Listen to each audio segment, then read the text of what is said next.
back to Cousin Central Podcast. We're here for episode 3. Hope you enjoyed episode 2. We are a little bit later than a week on the post here. Life be lifing and schedules and whatnot. But yeah, how was your week, buddy? Like how you been since our last episode? I've been doing well. More personal note. Shout out to Erica. She met my family for the first time, and we just like hanged out and had a great time. Just being in Jersey again, going to diners, just having a good conversation, talking about family, and just really connecting in a deeper way. So I think that was been very important, and that's been something that I really look forward to this whole weekend and making her slowly become a Jersey girl. So step by step, it's gonna get there. It's gonna get there. It takes time. It takes time to maneuver and to get someone to come around to the way you see things. How about you? How was your weekend? What were you up to? It was a good week. Had my nephew's party. Got cut a little short due to weather, but overall still a good time. Um, but yeah, nothing much too eventful other than that. But yeah, I just want. It's funny because I want to start this week with like a different kind of topic, not even something that's on our list, but just something I noticed when I was like driving around today, and the craziness you see of other people and other drivers, like when you're on the road and you're just like, what the hell's going on?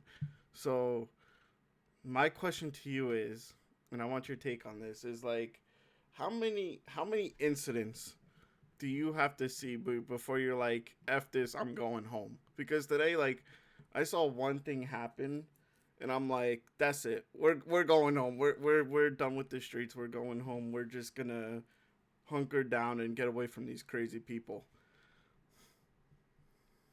Oh, the the maniacs that we know of that are just driving around and running red lights and not putting on blinkers and cutting you off and speeding up behind you. All those different drivers, huh? Okay. Well, for me, I guess I have a little more patience. It takes a couple of times. It has to be really out there and really dramatic what they're doing, and got to be very like, whoa, man, like, what are you doing? Where are you going, lady? Where are you going, old man? What's happening here? Why are we going 15 on a 35? This is not going to happen. We're not. It's not a Sunday stroll. This is time to get places.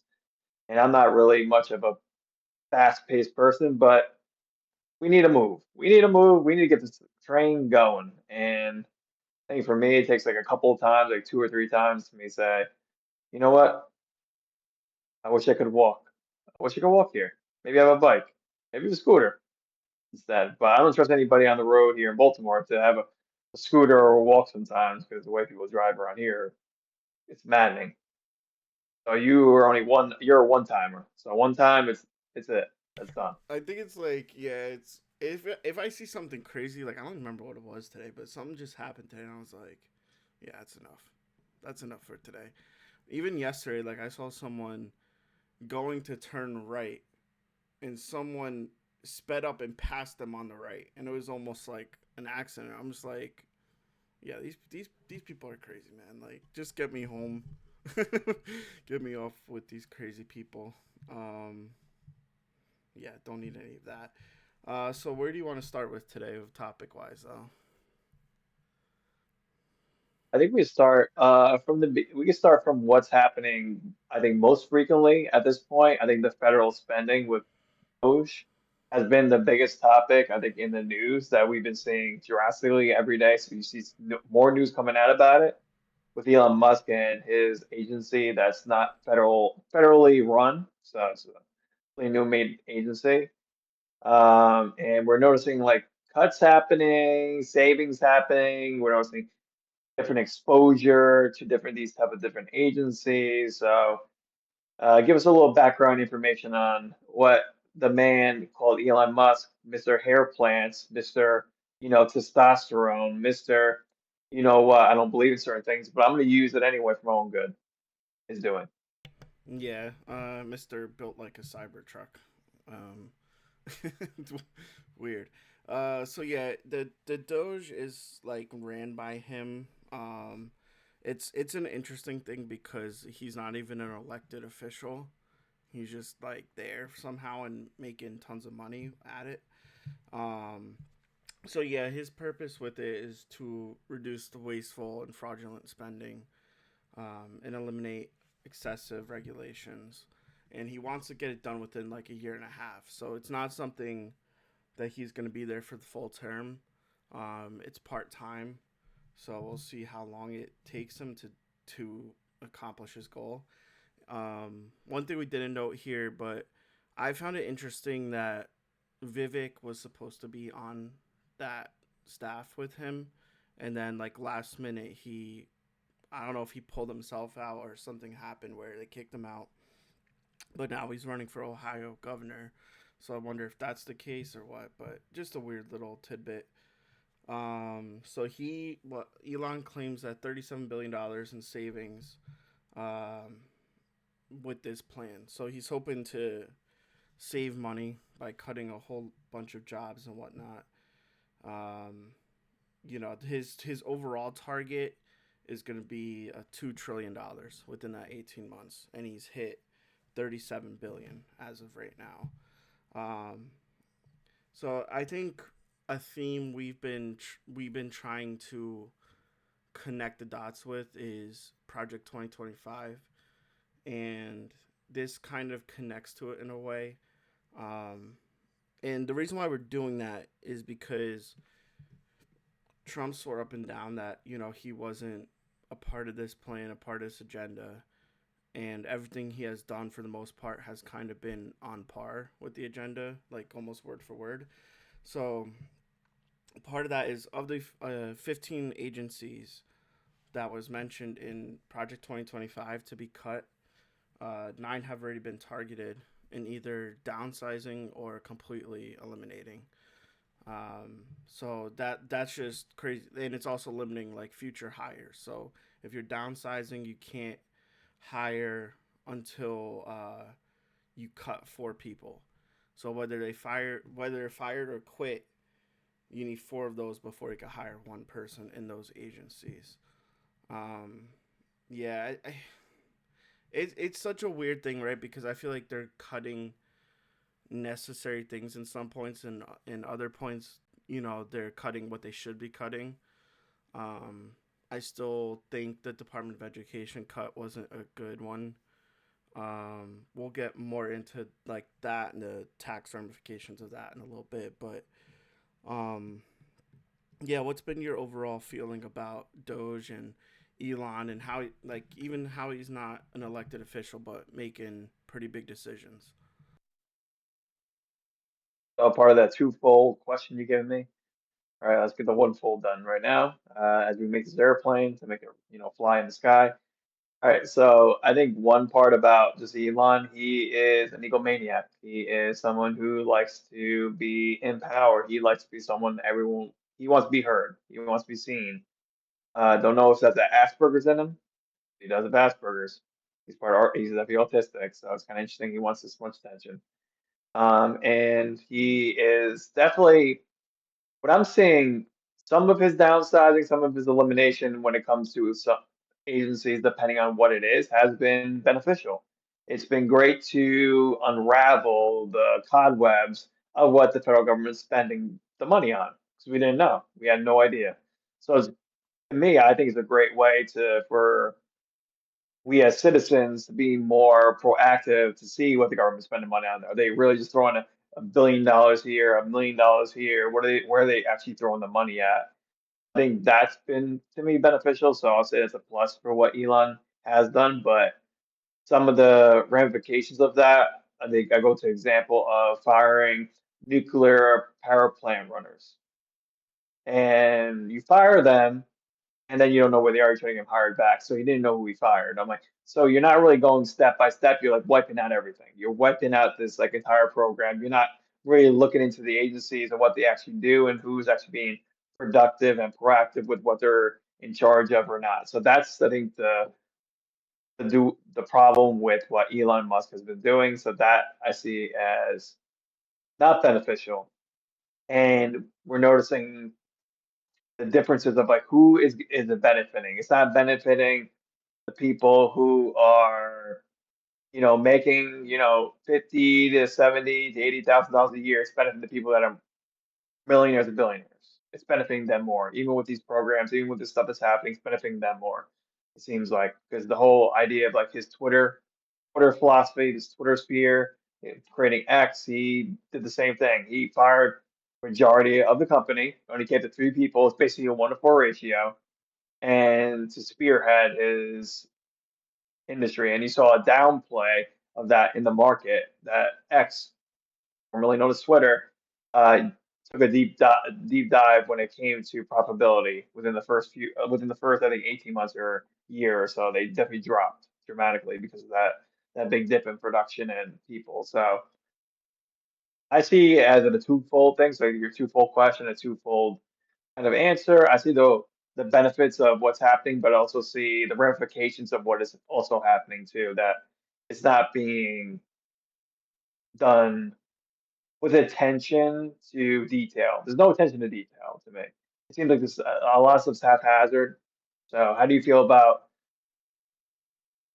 his elimination or his downsizing of these different agencies and how Elon is like, kind of spearheading the basically the way this administration is going to run? I guess I would assume that he's the pretty much the figurehead at this point. So how do you feel about that? Yeah, I think that's what's crazy is like he wasn't elected, so he's making a lot of decisions as not an elected official, which is strange. Um, but yeah, he's running the country as a business, and I can't blame him for that. I mean, that's kind of what he was brought in to do. If you want to blame anyone, I would probably point the finger at Trump for that because he probably gave him an agenda of what to do and what he wanted him to do and how to handle it.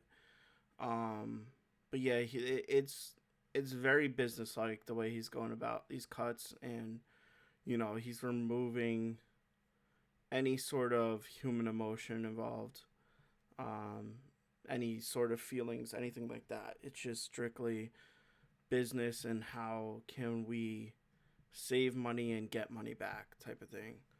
Um, yeah, that's I don't know. It's a weird thing I feel like has never been done in our country's history. Like having an outside source kind of handling the budget and whatnot. Um, yeah, it's overall I just feel like it's strange, but in that Sure. is like I said before, like the tax cut ramifications. Um, so they want to contribute or I guess garner $4.5 trillion in tax cuts through all of these agencies and whatnot as well. So they want to reduce spending by 2 trillion over 10 years. Um, they want to cut social services, especially Medicaid, which something actually came out like right before we got on air here on Yahoo and Fox News combined about how he's specifically targeting Medicaid. That's gonna be his main point in those cuts. So it seems like he's really keying in on that. What else we got here? So yeah, there's a whole bunch of different agencies. We got like Energy and Commerce Committee. We know about the Department of Education, Agriculture, Transportation Infrastructure, National Oceanic and Atmosphere Administration, Consumer Financial Protection Bureau, USAID, as we spoke about, FEMA. So all of that is crazy. Yeah, just a whole bunch of agencies. How do you feel about him just not like sparing anyone at this point? I feel like it's just all of these agencies are just under the limelight, and yeah, they're in his crosshairs for sure. Yeah, I feel like we're playing a game of Call of Duty. You're out in the open, and hopefully the sniper doesn't get you because he's out to kill, and he's definitely targeting everybody at this point because it's one for all and all for one at this point. Because I think that's been the problem with what we're looking at here with the different feels like these agencies, if you look at them on paper, you look just at their name alone, you're like, we need them to be productive. We need them to be successful. We need them to make sure they're handling things correctly. Can there be some cuts happening in these agencies? Absolutely. But it does have to be the rate of billions of dollars all the time? Probably not. And I think that's been the issue with a lot of people when they look at this administration. I know a lot of people are supporting it, but a lot of people don't know the ramifications of when this actually does happen, or hopefully if. Always an if, not when. Hopefully, I'm hoping it's an if, because it's something that needs to be. I would assume. I don't know the law yet. That's again. Eventually, one day we have this like little thing down here. We're going to fact check us if Congress and the Senate would have to pass something in order for them to be able to downsize and deregulate some of these agencies. I mean, he's able to deregulate the agencies, he's able to do that, but the funding part might be a little different. Getting rid of the agencies, he needs Congress to pass that. I think something like, for me, like education, being in the education field, to eliminate that whole agency is going to be quite difficult to do. And knowing that Title One funding and free and reduced lunch and IEPs and 504 plans, knowing that's going to be affected. And I know the same thing you say about agriculture, about them getting the things they need in order to grow crops. That's been an issue with farmers here. And we know about Consumer Financial Protection Bureau. That's helped a lot of people for credit card, through credit card debt, through other like those late fees, all those other kind of scammy and charges that the credit card companies love to do. It's been beneficial to people. So I think that right there is definitely a high sign that we need to make sure that we're have our ears to the ground and our eyes to what is happening in front of us, because otherwise we're going to be missing a step. So yeah, are there any agency that you look at in particular, Ty, that you're like, where this is something that they should think twice about? Yeah, I think one thing that's interesting for me is FEMA. Um, it seems like FEMA it was already out of money, so what are you kind of cutting from them? As we saw like through the North Carolina floods and like the California wildfires, was they didn't have money to give people. So how what exactly are you cutting there? And I guess another thing I'm interested by it is where he's shifting some of this money to. So he's shifting $90 billion to Homeland Security. I wonder if that has anything to do with immigration. Is he gonna hire more agents? Is he gonna really crank up that process even more? Um, and then another 100 billion to the armed service. So I wonder what his plan is with that as well. I don't know if that means more, weapons, whatever it is, tanks, whatever it is, or if he has a plan of taking over a certain part of the world. But yeah, those are two interesting things to me of where he's shifting the money. So when I say taking over part of the world in mind, I had like the Gaza Strip stuff. So um, it's come out recently that he wants the Gaza Strip to be a Riviera. Like he wants to build Gaza Strip on that water and have it be an American run place. And it's nuts, man. Like how are you gonna go into a place and just claim it's yours and start building freaking McDonald's and Wendy's on the block and putting hotels up, put another Trump hotel up on the water, why don't you? Um but yeah, so I guess he's suggesting that U.S. should take ownership of Gaza and displace Palestinians that are currently there. Um, he wants to relocate 2 million people. And he says, which is kind of a dumb quote to me, he says 2 million people would be a very small number of people. Just gonna let that, I'm just gonna let that sit there for a second, right? Like 2 Hey, million so people. Philadelphia. So Philadelphia, we're gonna move you somewhere else. Everybody in Philadelphia, you gotta move. You gotta get out. You gotta go because someone else is claiming this land. If Great Britain's come back. We're claiming this land now. Goodbye. That's Yeah, basically what it is. We're yeah. moving like the whole city out. 2 million people is not a small number of people. When you think about like a country or a state or a city or something, 1,000 people, 2,000 people, that's a relatively small number of people, right? Um, but that's not even the only part of this plan that he has. He wants land in Jordan and in Egypt. What for? I don't know. So he would withhold aid from those countries if they do not agree to take these Palestinians from Gaza.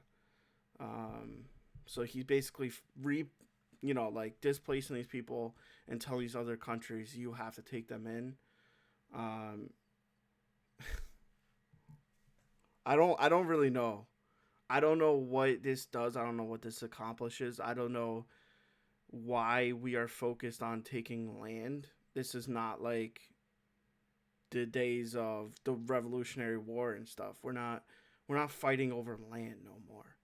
So like what do you think? I can't begin to understand what he's trying to do and the logic in this. But I don't know if you have any thoughts. If you could clear this up in any way, I don't know. I doubt it, but maybe you have something in mind. I believe the only way I see this being this is strategic land. That's the only thing I'm saying. Strategic. It's in the middle. He's close to Europe. He's close to Asia. He's close to Africa. He's like right in the middle. He's right. He's actually right. He'd be right in the middle of everything. Right in the middle.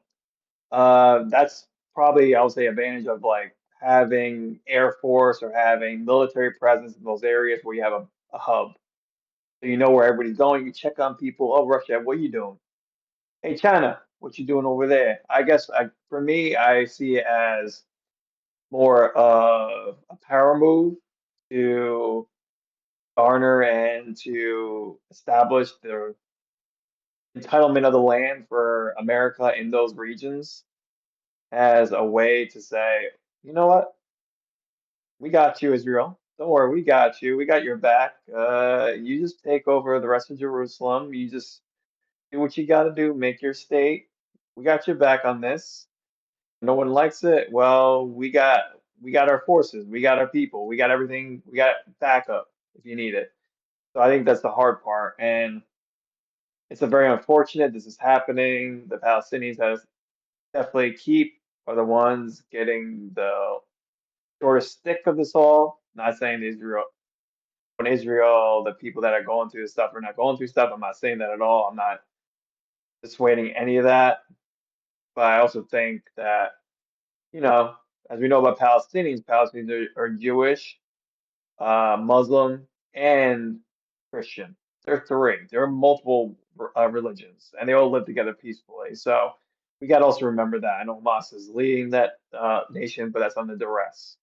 So it's a very difficult situation happening over there. And I think whole Jordan and Egypt pursuit of Trump at this point, I think is just like an ego build for him, an ego pump. So hopefully, I'm not sure exactly what to make of this and what to analyze what this is going to hold for the future. Yeah. Um. Yeah. There's a few thoughts. Like, I wonder if it's like you said, a centralized location. If he's planning to pull out of NATO, just having plots of land that are their own, so they can stay involved and whatnot, like you said. Um, yeah, I mean, the thing with Palestinians is interesting. I think a lot of people have the wrong idea of the group of people they are and what they represent and Hamas's role in Palestinian culture. Um, Hamas was like rooted within Iran, right? So it was actually born there. Like Iranians are Hamas. Have they picked up some Palestinians along the way? Probably. Just people that are radicalized and people that are really upset with the state of Palestine and their role. in what they feel is their land. But that war has been going on for centuries, right? So this is not anything new. Hamas's role in it is new, but then, like I said, that a lot of people have a wrong idea of who Hamas is. It's not Palestinian Rand, it's Iranian Rand. Um, but yeah, so as far as the still with the Gaza plan, um, the king of Jordan has already rejected that offer of taking on these citizens, and Egypt is planning to present a plan that does not include taking in these Palestinians. So I guess we'll see how they respond to that, like what their counter offer is. If I had to like give a percentage or give my feelings on if this will happen, I would say it's probably like 25 to 30%. I don't think this is anything that's actually going to happen. I think this is just a power play of some sort. Um, yeah, how do you like? What do you feel the percentages are? Do you feel like this is actually a realistic thing, or do you feel like it's just him spewing more nonsense? I think it's realistic because it has been mentioned, but is it something that is on top of his agenda? Probably not. Because considering he is portraying America first in his agenda and his claim coming back to run for presidency again and winning it as well, I think that's been his goal. And you do need your foreign affairs in line to make America first happen because America needs to be safe. So you got to do whatever you can do to make America safe. And if he feels like having land in another country and having some military base in another country will benefit them in the long term, he might do it. But the likelihood of that happening, because that'll cost another billions and billions of dollars to happen, I think is very small. Considering that he couldn't make that happen, but Congress wouldn't be too thrilled with it. American people have to pay more money. It's just doesn't seem logical to me. It doesn't seem like it fits. Doesn't seem like it's gonna make sense in the long run for him to do this. So I think the probability is like 15 to 20% if I had to put my bet on it. I'm not a betting man, but if I had to put it on Vegas, the odds would be small. Odds would Yeah, be small. Kind of like the war in Ukraine. yeah, And the odds of that being over are claimed by Trump going close to 100. So I don't know. How do you feel about that, Ty? um, I think if handled well, it's the right thing to do. Um, I feel like they are heading towards as peaceful as a surrender or ending of the conflict as you can get. Um, it's one thing Trump said throughout his whole uh, what's it called, like candidacy, I guess, before you're elected, throughout his whole trail and whatnot. Campaign. Yeah, his whole campaign. Yep, that was the word I was looking for. Is that he would end this war pretty quickly, and it's something that he has, in all accounts, stuck to. If this does end fairly quickly, um, I believe the plan is that Trump would be there to mitigate these kind of conversations. Russia would pull out, and in Russia's end, they want Ukraine to still not be able to join NATO. So I think that's what they're heading for at this point. So according to Trump, though, he had lengthy and productive phone calls with both Putin and Zelensky.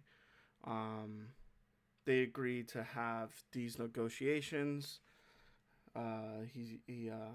Ukraine is still, like I said, is still not going to be accepted in NATO, and I feel like that's one thing that they really want. So in order for Russia to agree to pull out, they're still going to take something with them on the way out, and that's having that stand is that they're not going to be in NATO. From Ukraine's side of things, they are definitely less comfortable with this regime versus the previous.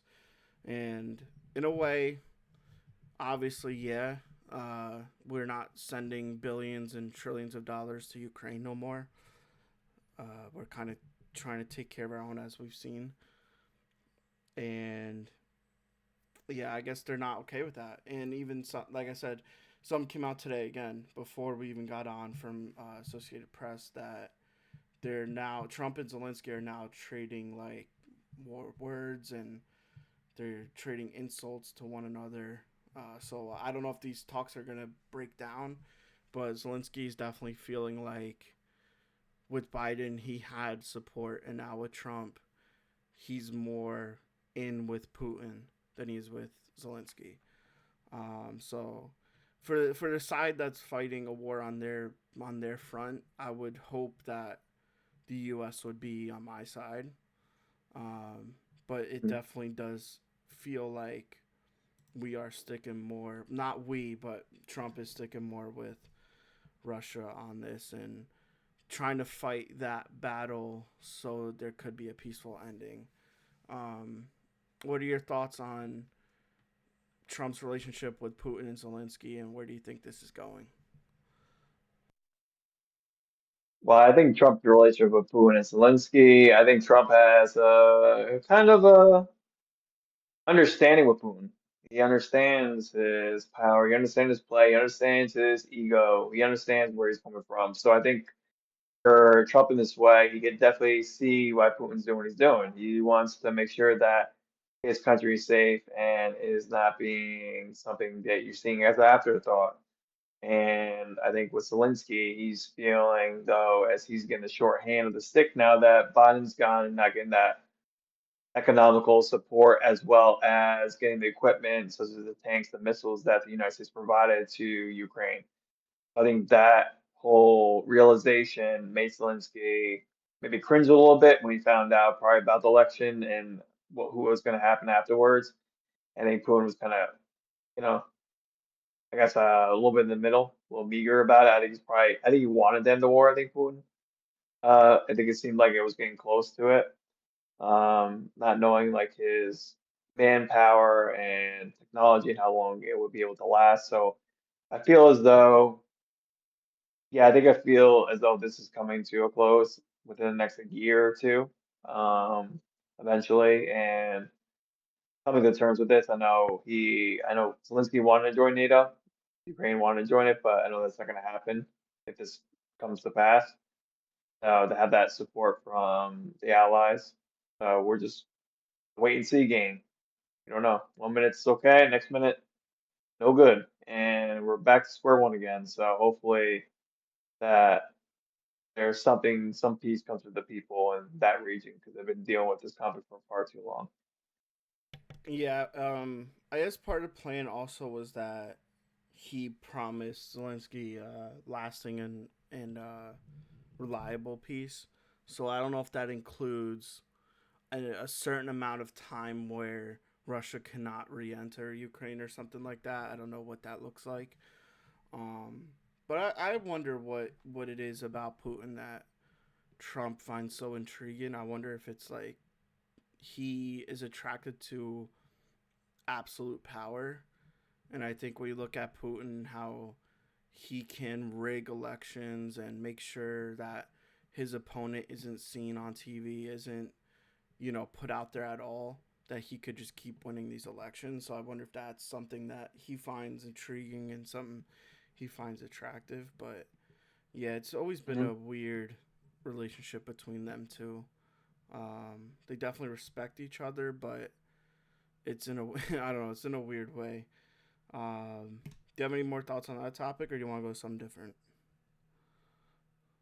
I have really no more thoughts on that. I know we want to definitely make sure we get a recap because we did talk about Tulsi and RFK. They both been confirmed for each of their different roles as Director of National Intelligence and RFK as the Health Secretary. So I look forward to seeing what they do. They were the two people I think we both looked at like we're looking at as promising to be in those roles.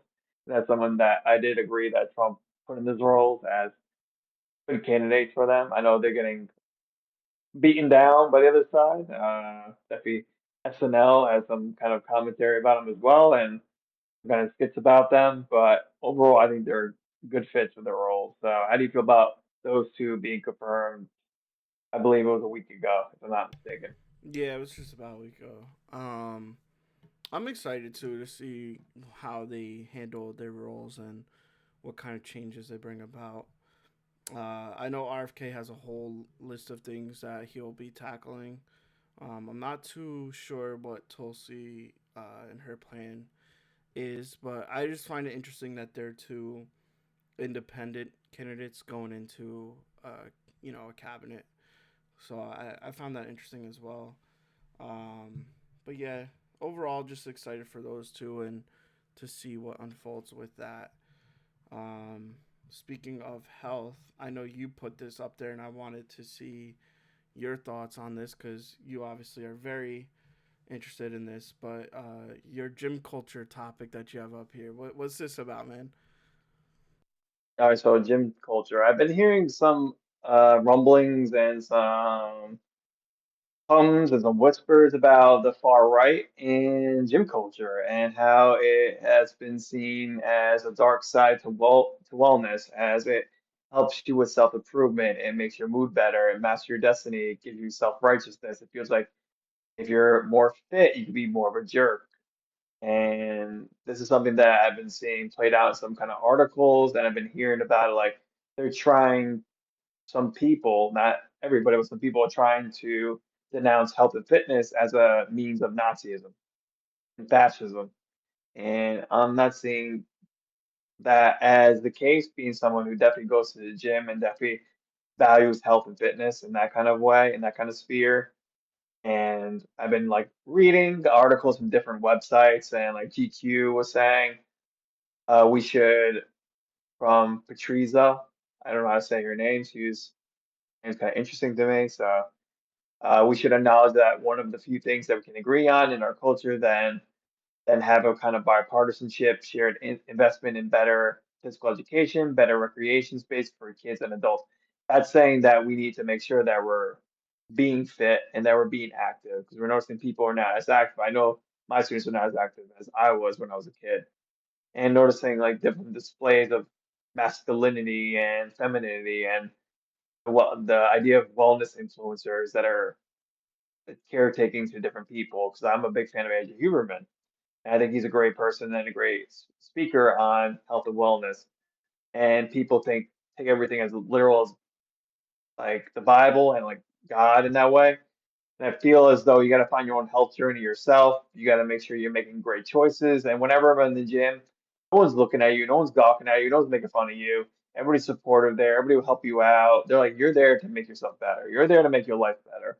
And I feel like it's that journey, it's that hopefully that excuse that some people use, that a lot of people, some people use, as it means, oh, okay, there's assholes or there's being jerks about it, excuse my language.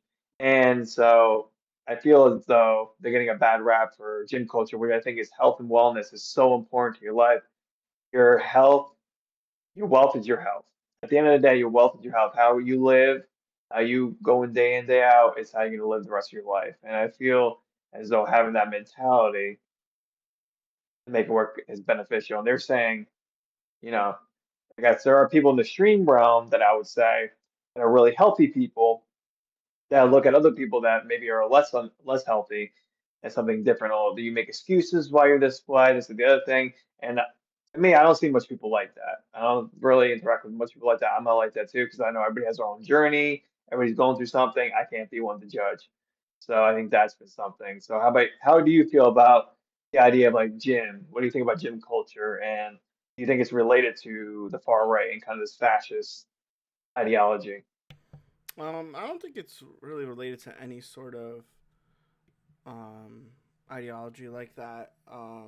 I do notice that some people tend to think that people who go to the gym are more right-sided because it seemed as so. I think the right side is viewed as like more masculine, more testosterone based. Like just manly man and whatnot, and the left side is seen as, oh, you support LGBTQ and some of these feminine things and whatnot. Like you're not attending the gym, right? So I've seen some things like that float around. And as far as like gym culture, I believe everyone kind of is just doing their own thing within the when they're in the gym, right? So you have some people that are doing it for the wrong reasons, you know, or if they are doing it for the right reasons, they're not really adhering to the culture. So like I've seen videos of people trying to like film themselves in the gym and someone walks through their shot and they get mad. It's like, well, that person's just going about their day in the gym. They're just going to the next machine, whatever it is. You're the person that's deciding to film in a gym, which is weird in itself. And I feel like for the most part, the gym culture, the people within the culture call that stuff out as not being part of their culture and something that's not accepted. You should just be in there working and working out and doing your thing and not bothering people, and not making it uncomfortable for other people as well. Um, yeah, that's pretty much my thoughts on it, though. I like the part. So I want to go back to one part you did say, Ty, that I really did like and agree with about the viewpoint of the right being masculine, the left being more like the feminine nature, about being more in touch with your feelings. And I think feelings is the word I think that we use definitely as men. We are always told to express your feelings. You got to be the man, you got to be the masculine person. I think that's what gym culture is. Be the man, be the masculine person, culture, pump that iron, don't cry. Oh, you're sore. Oh, take a cold ice bath. Go do some massage. You get back in there, you'll be fine. It's that ideal that, we don't feel anything, that nothing, we're all stoic all the time. And that's not the real case. A lot of people have different experiences. So I think you gotta take everything with a grain of salt and don't always assume by the book cover. Know what's inside the book. The book cover might look nice, but the inside of the book might look ugly. The outside of the cover might not look so great. Some people don't, maybe are not the best, more attractive people, kind of like Tyler and I were very attractive.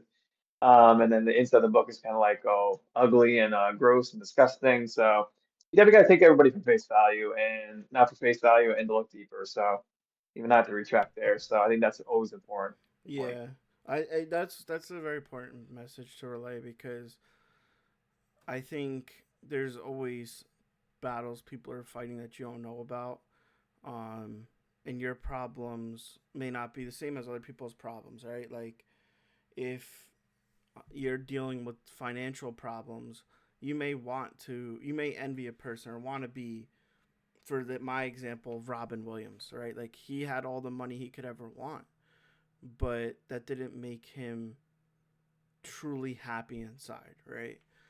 So I think when you see someone like that end their life, it's eye opening because what you deem to be your problems, they're not even thinking about that. That's not he had the money, right? So it's like if money is your problem, when you're saying that would fix it all, it wouldn't.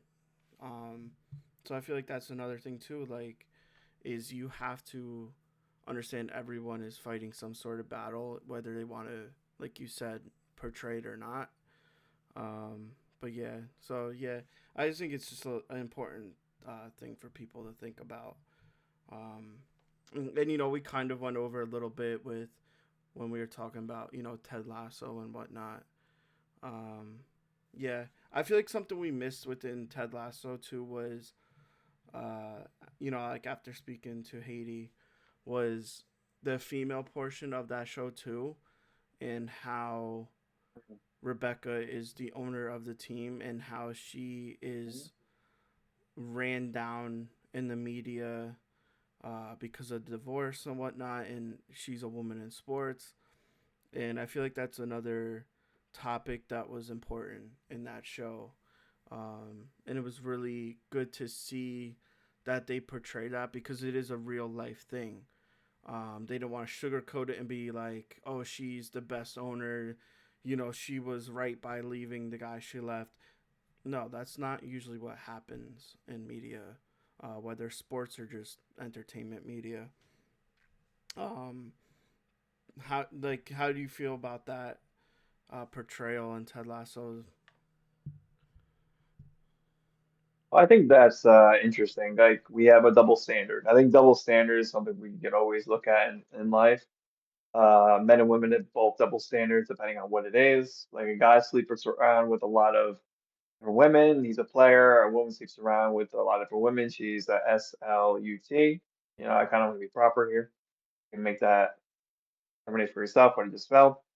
And we got to make sure that we kind of look at that. And yeah, and a woman running a sports team gets looked at differently. One thing I love about that her relationship, I've got who I think is Kitty is the friend. I believe is Kitty is the woman friend.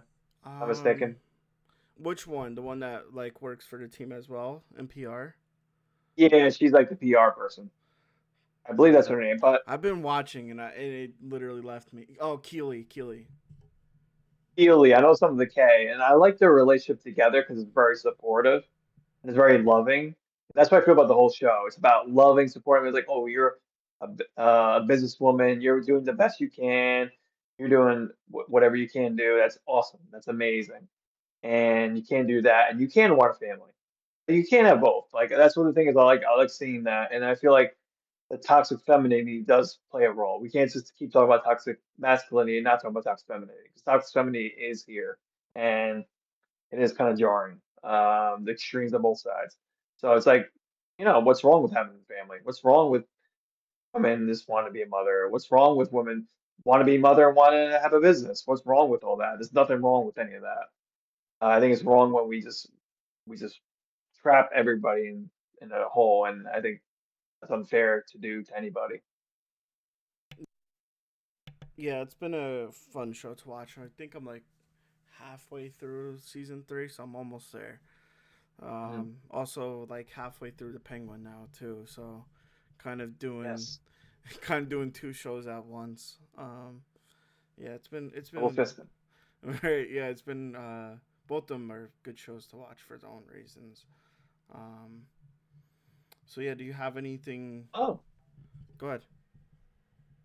how about things to watch? Super Bowl. 'Cause I know it's over a week ago, y'all. I know this is late. Yeah, the game The Super sucked. Bowl did happen. The game was one of the worst that was ever done. I think I was up there with Rams and Patriots game, 10-3 game. Oh, as a game, as a defensive game, it was great. The 10-3 game. As a game itself, it was absolutely horrible. Boring to watch. This is boring because it was a blowout. So two boring games, boring to watch. Uh, so I think that was not the entertaining part of it. The entertaining part was the halftime show. It was quite it was one of those rarities where you had to look at little Easter eggs throughout the whole entire set. So it was kind of very interesting to me. It was fascinating the design, the time it took, his outlook, and what he was doing when he was planning this. And there's a lot of reviews, a lot of different discussions of what everything represented. It was just like very fascinating to me of how it all unfolded. What were your thoughts on the halftime show? Yeah. I guess it's gonna be interesting because I feel like this is not something we're necessarily gonna disagree on because I think we agree on the message, right? I I I want to start by saying this: the message was not lost. Like I understood it and I respected it and I liked it. I liked the message she was portraying, right? But where I depart is the entertainment part. And this comes from some like I've been listening to Kendrick since Good Kid, Mad City, right? I knew of him during Section 80, when you have songs like ADHD and Rigor Mortis and stuff like that. But I really picked him up during Good Kid, Mad City. Still one of my all-time favorite albums. Um, I don't I didn't connect with the set list. I did not connect with the song list.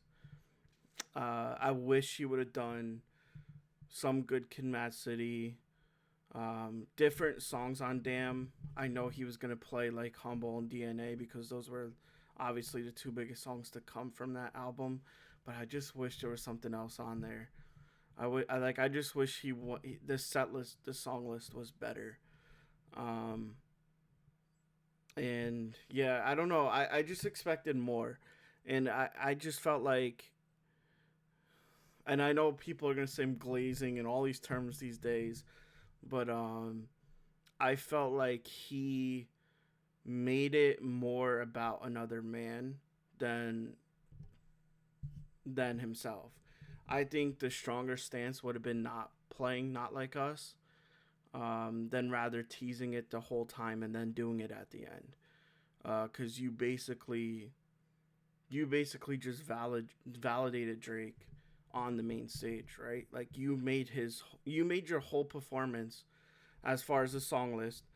You made your whole performance about Drake because you literally teased that song the whole time, and then even said his name on the stage. So I feel like it was the messaging, the meanings was absolutely there, right? But everything other than that for me was a misstep, whether it's the set list or the focus of the performance. How do you feel about not so the messaging because that's something we do agree on, but how do you feel about the set list and again having that type of stage, but in my opinion, kind of making it about another person? Yeah, I thought it was kind of fascinating to know more about it because I'm not too versed in the beef between Kendrick and Drake, so can't really speak on that too much. I'm not someone who's seen any kind of videos, documentaries, or anything that's been done already about this, so I'm not one to hold any bearings on that. Whatever's happening, I enjoyed the music. I enjoyed like the songs. I enjoyed like the sound of it. I wish there was some stuff from his older albums because I do really like his older albums. His older albums are amazing. They're really bangers. And I think seeing the history of Kendrick as he went about his journey. I think that would have been great to see the beginning and working it through and making that journey and then where he is today. I agree with that part, not making it about one person, making it about you, the only person. So I agree with that part. Now looking at him, like, yeah, there was a couple of songs he probably could have not done, and it would have been probably better off that he didn't do it and kind of made it more of about the message and the whole theme that he kind of portrayed in this halftime show would have been much better. So I think I do agree with that part as well. So that could have definitely been altered or tweaked Yeah, based on that. and So it's not something I blame him for because that album is newer, so he is still trying to sell that album, and he is still trying to. He's doing a tour, so he's definitely trying to put those songs on the main stage, and if people like them, maybe they're more inclined to go to the show because that's probably what he's going to be performing is that album. Um, yeah, so I don't fully blame him for it. I just wish it was a little less for my liking. I don't know. Yeah, so I don't know. Do you have any other thoughts about that performance or? I think I want to talk a little bit more about like just the whole overall design of it. I think it Yeah, was pretty cool. They come out of the car. You see that African American men were made the American flag that represented they was this country was built off of them, and seeing the divide that the country is divided in some way. And you seeing the colors of red, white, and blue represent different attributes of people. So I think that was very important to notice that as well. I think that was interesting to me and fascinating. So I think that was something that I really like resonated with and really gravitated towards. And Samuel Jackson being Uncle Tom, they said Uncle Sam, but I like that someone said to call him Uncle Tom kind of figure, like to be quiet. Don't hush people up. Don't be loud. Don't be ghetto. Don't be any of this stuff. That was really cool. I think I like that touch. There was some kind yeah, of touches of like brilliance there that I really did enjoy, and the gaming was pretty great. I think the gaming was pretty awesome. The set design was absolutely crazy. Like this is like a game we're playing. Life is a game. Like life is honestly a game, and we're just trying to make the right move so that we don't get in the wrong way. yeah. The like I said, the messaging was definitely there for me. Um, yeah, as like you said, as far as like the beef goes, like I could talk for days about that. As someone, I feel like I'm ingrained with hip hop, and I feel like I'm a hip hop head, as they say. So I understand kind of like everything that's happening with it, but yeah, that's a whole like I could literally, and it has been done, but I could make a whole video about that, and it'll probably take like 2 hours to make. just because the problems and the behind the scenes and what's going on with that is just very detailed, and a lot of people I feel like don't understand what it's actually about, what's actually happening, and they're just looking at the music and this and that and the allegations, and it's way deeper than that. That's only like the tip of the iceberg. Um, but yeah, if you ever want to have a conversation with that, I could clearly I could clearly explain it to you. It's interesting stuff, honestly. Um, but yeah, pretty nuanced. Do you have any other like music, anything for me, music wise, or TV show, movie, anything like that? Oh, Even a book. music wise, reading a book. Oh, now we're talking. Now we're talking good stuff. I got a big book. Oh, When's the Truth by Brendan Sanderson, the Stormlight Archive, the last of this arc. This book is 1,300 pages long. I'm on page 70 something. So I read it at the gym. I was reading the fourth book at the gym. People come up to me. He's like, "Oh, I like that series. I just read the fourth book. I listened to the audiobook. It was like 100 hours." I'm like, "Yeah, I know that man. He's great. He is awesome." And that book, I highly recommend that series. The best Stormlight Archive is amazing. You like fantasy books? That's the book for you. That is the book. If you want Game of Thrones and Lord of the Rings, put it together in one whole series, you got it. That's the marriage you wanted. That's the baby you wanted. So let's birth a good baby. That's my recommendation. The Stormlight Archive series, Winds of Truth, book number 5, just came out in December, early December. That's what I've been reading. So any recommendations from you, Ty? Yeah, so I think on last show I had said that the Drake and Party Next Door collab album was coming out. It came out on Valentine's Day, so I've been listening to that on repeat. As someone who is a Drake fan, but also an R&B fan, and I feel like that is my favorite form of Drake is R&B Drake, and R&B has become like my favorite genre to listen to, and Party Next Door is right there with Drake in my opinion as far as making R&B music. It did not disappoint to me. A lot of good songs on that. Uh, the only thing the only thing I would say I wish could have happened is that the weekend wasn't a part of this whole beef between the industry and Drake, and we could have gotten weekend feature in there or a couple of them since they want to do their Toronto, Canada connection type of thing.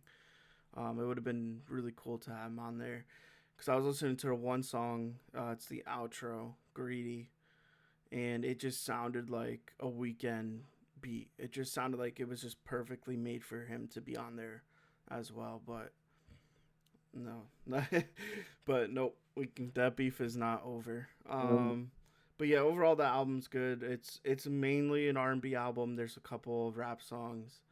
Like "Give Me a Hug" is mainly rap. Um, a song on there that I find really interesting is Nokia. It's literally the Nokia ringtone, and he you know blends it into a beat, and it's like a song you would hear in like 2008, like just a throwback type of song, and it's a good time. But yeah, that I really enjoyed that album.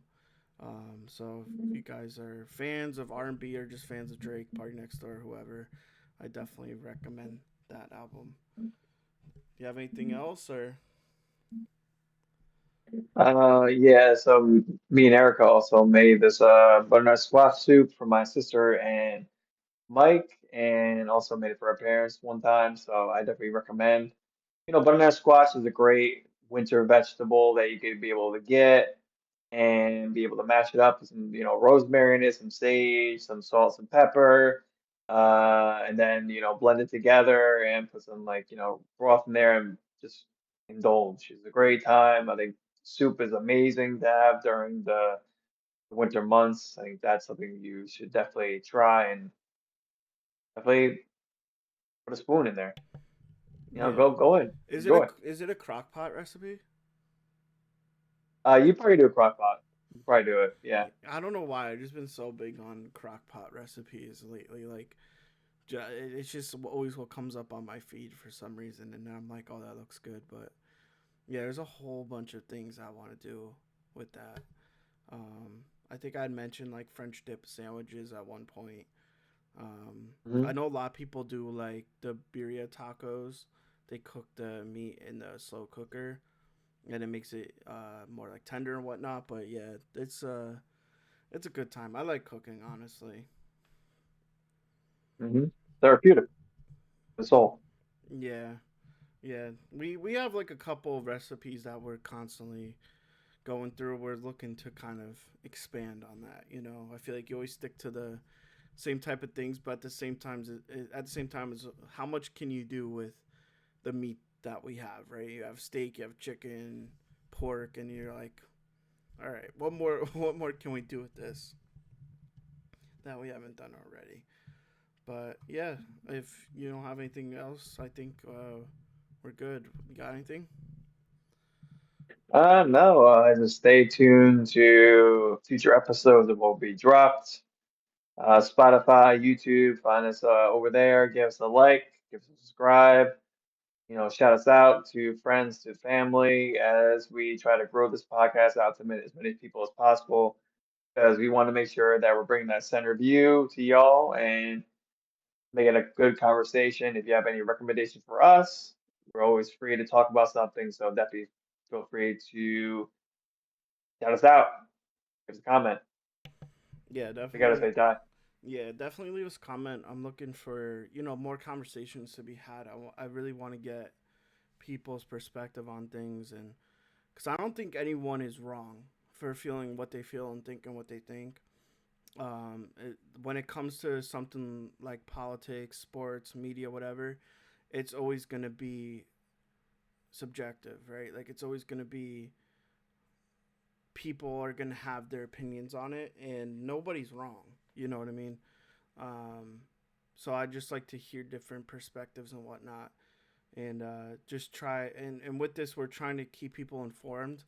I know there's a lot of stuff that comes out in such a short time span, and there's a lot of details and things that people miss because in this culture, in this time that we're in, we're like doom scrolling, right? So we see the headline and then we scroll. You know what I mean? So there's a lot of details within things that are missed, and important details at that.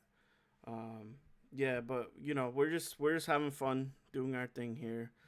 I definitely do want to do a live stream at one point, because I would like to almost have like a live feedback of people talking to us, and we could obviously go off of that. Maybe like on a weekend or something, a day where we could start at like 1 or 2 and just pump out like 2 hours or something if people are in there and talking to us and whatnot. I feel like that would be a fun thing to do. Just have like live topics, live commentary, whatnot. Um, but yeah, that does it for us here. Hope you enjoyed this episode. Like he said, like us, subscribe, turn the bell on. We're on Spotify as well. If you prefer that platform, you could listen while you drive and whatnot. Yeah, and just leave us a comment, like I said, about anything that we discussed here, or anything you would like us to discuss. Yeah, that does it for us here today. Thank you for watching.